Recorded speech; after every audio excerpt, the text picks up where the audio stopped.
Hi hello അസ്സലാമു അലൈക്കും. Welcome to hunger deals. ഇന്ന് നമുക്കൊരു അടിപൊളി ഉച്ചക്കത്തെ ലഞ്ച് റെസിപ്പി നോക്കിയാലോ. നെയ്ച്ചോറും ബീഫ് കറിയും സാലഡും പപ്പടവും അച്ചാറും പരിപ്പും ഒക്കെ ആയിട്ട് ഫസ്റ്റ് ടൈം ട്രൈ ആക്കുന്നവർക്കായിട്ട് അധികം പണിയൊന്നും ഇല്ലാണ്ട് പെട്ടെന്ന് തന്നെ ഉണ്ടാക്കാൻ പറ്റിയ ഒരു സിമ്പിൾ ലഞ്ചാണ്.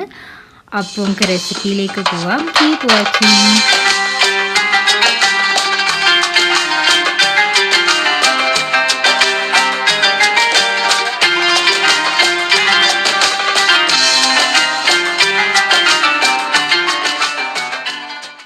ഫസ്റ്റ് നമുക്ക് ബീഫ് കറി ഉണ്ടാക്കാം. അതിനായിട്ട് ക്ലീൻ ആക്കി വെച്ച 1 kg ബീഫാണ്. എല്ലാം കൂടിയുള്ള പീസസ് ആയിട്ട് എടുത്തിട്ടുണ്ട്. ഇത് നമുക്ക് ഡയറക്റ്റ്ലി കുക്കറിലേക്ക് ഇട്ട് കൊടുക്കാം.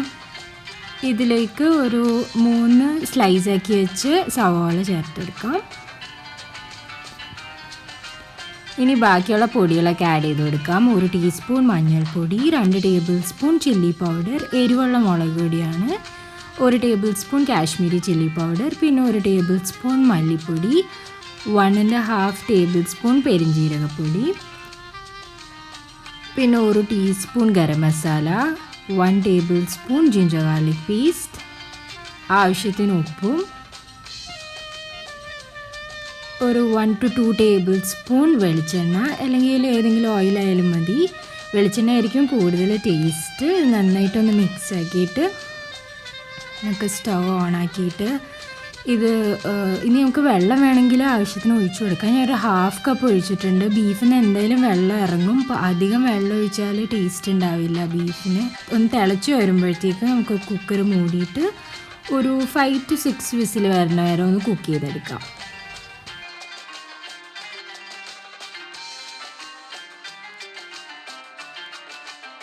ബീഫ് വേവുന്ന ടൈം കൊണ്ട് നമുക്ക് നെയ്ച്ചോറ് എങ്ങനെ ഉണ്ടാക്കേണ്ടതെന്ന് നോക്കാം. ഞാൻ ഇവിടെ 1 ഗ്ലാസ് ചെറിയ അരി എടുത്തിട്ടുണ്ട്, ജീരകശാല. ഇനിയിപ്പോൾ ചെറിയ അരി ഇല്ലെങ്കിൽ വലിയ അരി ആണെങ്കിലും അതും ഉപയോഗിക്കാം. പക്ഷേ നെയ്ച്ചോറിന് കൂടുതൽ ടേസ്റ്റ് ഉണ്ടാവുക ചെറിയ അരിക്കാണ്.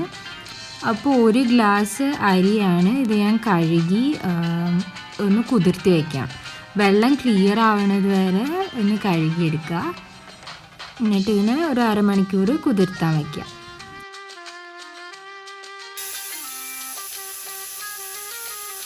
ഇനി നമുക്ക് ചോറിനുള്ള വെള്ളം തിളപ്പിക്കുക. ഏത് ഗ്ലാസ്സിലാണോ നമ്മൾ അരി മെഷർ ചെയ്ത് എടുത്തിരിക്കുന്നത് ആ സെയിം ഗ്ലാസ്സിൽ തന്നെയാണ് വെള്ളവും മെഷർ ചെയ്ത് ഒഴിക്കേണ്ടത്. അപ്പോൾ 1 ഗ്ലാസ് അരിയാണ് ഞാൻ എടുത്തത്. അപ്പോൾ 2 ഗ്ലാസ് വെള്ളം ഒഴിച്ചു കൊടുക്കുക. പിന്നെ അതിലേക്ക് ആവശ്യത്തിനുള്ള ഉപ്പും ഒരു 1/2 ലെമൺ ജ്യൂസും കൂടി ഒഴിച്ചിട്ട് അതൊന്ന് തിളപ്പിക്കുക. ചോറ് ഞാൻ കുക്കറിൽ തന്നെ ആക്കണത്, അതാകുമ്പോൾ പെട്ടെന്ന് തന്നെ ആയി കിട്ടും.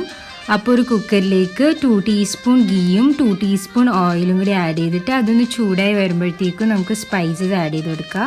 എന്നിട്ട് ചെറുതായിട്ടൊന്ന് സോട്ട് ചെയ്തിട്ട് ഒരു ചെറിയ സവാള കനം കുറഞ്ഞ് അരിഞ്ഞത് കൂടി ആഡ് ചെയ്തിട്ട് ഒന്ന് ചെറുതായിട്ടൊന്ന് സോട്ട് ചെയ്ത് കൊടുക്കുക. കരിഞ്ഞു പോകരുത്. കരിഞ്ഞു പോയാൽ നമ്മുടെ റൈസിൻ്റെ കളർ അങ്ങനെ തന്നെ മാറും.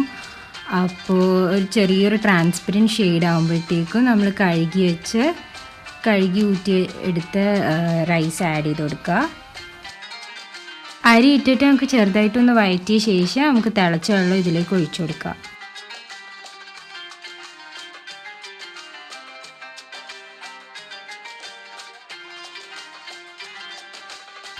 ഇത് നമുക്കിനി മൂടി വെച്ചിട്ട് ഒരു 2 വിസിൽ വരുന്ന വരെ വെയിറ്റ് ചെയ്യുക. 2 വിസിൽ മതി. 2 വിസിൽ വന്നാൽ നമ്മുടെ നെയ്ച്ചോറും റെഡി ആയിട്ടുണ്ടാവും. 2 വിസിൽ കഴിഞ്ഞിട്ട് ആവിയെല്ലാം പോയ ശേഷം നമുക്കിതൊന്ന് തുറന്ന് നോക്കാം. അങ്ങനെ നെയ്ച്ചോറ് റെഡിയായി വന്നിട്ടുണ്ട് കറക്റ്റായിട്ട്.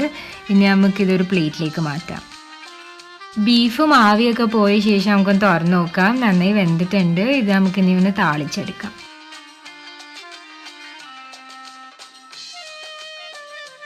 ബീഫ് താളിച്ചെടുക്കാനായിട്ട് ഒരു നോൺ സ്റ്റിക്ക് പാനിലേക്ക് നമുക്ക് വെളിച്ചെണ്ണ ഒഴിച്ചു കൊടുക്കുക. ഇതിലേക്ക് കുറച്ച് കറി ലീവ്സും ഒരു 1/2 ടൊമാറ്റോ ചെറുതായിട്ട് അരിഞ്ഞതും ആഡ് ചെയ്തിട്ട് ചെറുതായിട്ടൊന്ന് സോട്ട് ചെയ്ത് കൊടുക്കുക. ഒരു 1 ടീസ്പൂൺ ചില്ലി പൗഡറും കൂടി ആഡ് ചെയ്തിട്ട് നമ്മൾ കുക്കാക്കി വെച്ച ബീഫ് ഇതിലേക്ക് ഇട്ട് കൊടുക്കുക.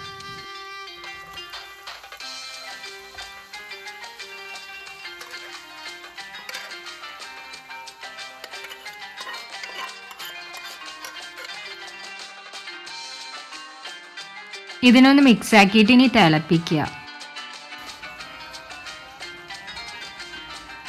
ഇപ്പോൾ എണ്ണയൊക്കെ നല്ല തെളിഞ്ഞു വന്നിട്ടുണ്ട്. അങ്ങനെ നമ്മുടെ ഈസി ബീഫ് കറി റെഡിയായി. ഇനി നമുക്ക് പരിപ്പ് കറിയിലേക്ക് പോവാം. പരിപ്പ് വയ്ക്കാനായിട്ട് ഞാൻ ഇവിടെ മൂങ് ദാലാണ് എടുത്തിരിക്കുന്നത്, ചെറുപയർ പരിപ്പ്. ഇത് കഴുകി വൃത്തിയാക്കി വെച്ച ചെറുപയർ പരിപ്പ് ഒരു 1/2 കപ്പാണ്. ഇത് നമുക്കൊരു കുക്കറിലേക്ക് ആഡ് ചെയ്ത് കൊടുക്കുക.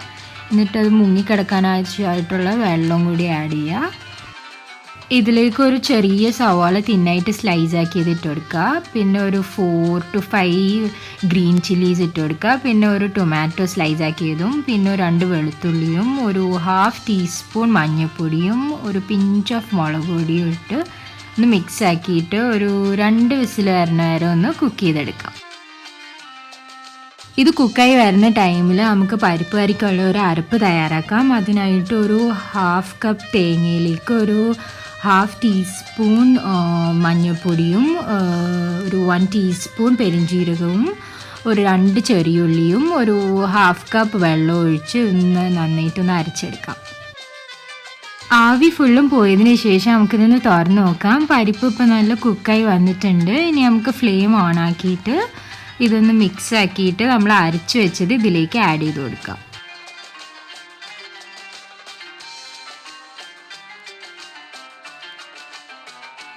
ഇതിലേക്ക് ഇനി കുറച്ച് വെള്ളവും കൂടി ആ ബ്ലെൻഡറിൽ തന്നെ ഒഴിച്ചിട്ട് ആഡ് ചെയ്ത് കൊടുക്കുക. എന്നിട്ട് നന്നായിട്ടൊന്ന് മിക്സ് ചെയ്ത് ഒന്ന് തിളപ്പിക്കുക. ഇനി ഇതിലേക്ക് ആവശ്യത്തിനുള്ള ഉപ്പും കൂടി ആഡ് ചെയ്ത് കൊടുക്കുക.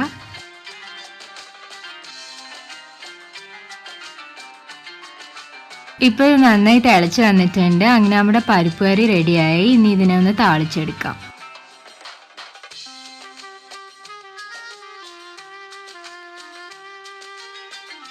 പരിപ്പ് താളിച്ചെടുക്കാനായിട്ട് ഒരു പാൻ വെച്ചിട്ട് വെളിച്ചെണ്ണ ഒഴിച്ചു കൊടുക്കുക. എണ്ണ ചൂടായി വരുമ്പോഴത്തേക്കും കടുക് ഇട്ട് കൊടുക്കുക. കടുകൊന്ന് പൊട്ടി വരുമ്പോഴത്തേക്കും ഒരു 4 to 5 ചെറുതായിട്ട് അരിഞ്ഞ് ഉള്ളി ആഡ് ചെയ്ത് കൊടുക്കാം.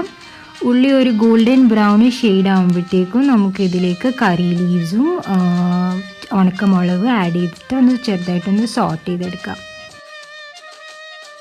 താളിച്ച് വെച്ചത് പരിപ്പ് കറിയിലേക്ക് ആഡ് ചെയ്ത് കൊടുത്തിട്ട് പരിപ്പ് കറി നമുക്കൊരു ബൗളിലേക്ക് മാറ്റാം. അങ്ങനെ പരിപ്പ് കറി റെഡിയായി.